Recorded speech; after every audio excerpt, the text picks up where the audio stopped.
menargetkan 106, di mana kegiatan operasi akan digelar selama 2 upaya cipta polisi seperti operasi zebra dan kegiatan kepolisian ditingkatkan dengan sasaran kejahatan jalanan, premanisme dan penertiban penyakit masyarakat, miras dan petasan telah dilaksanakan.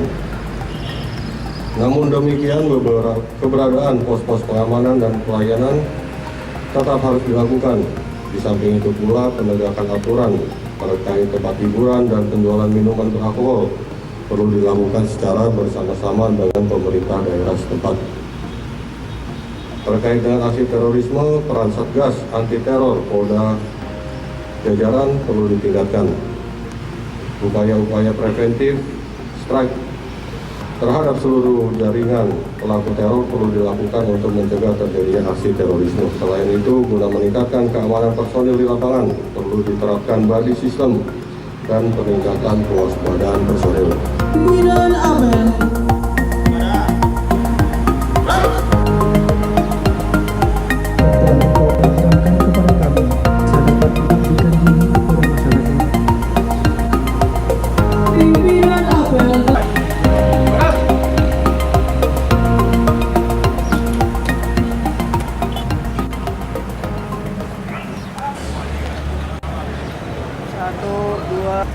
Satu, dua.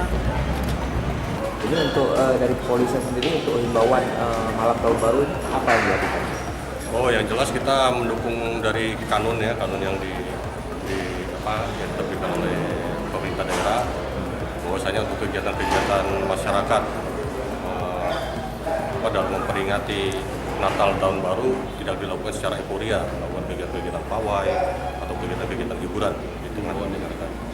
Kemudian himbauannya kepada masyarakat pada saat nanti hari hanya yaitu tahun baru atau Natal, lebih baik melakukan kegiatan-kegiatan sifatnya ibadah. Sifat ibadah lebih baik lagi melakukan kegiatan agama di rumah masing-masing. Jika ada terjadinya kelompok-kelompok yang melakukan hura-hura, apa tindakan dari kepolisian? Ya, kita nanti akan mendorong bersama-sama dengan Satpol PP, kemudian instansi terkait yang lain, kita akan lakukan penertiban.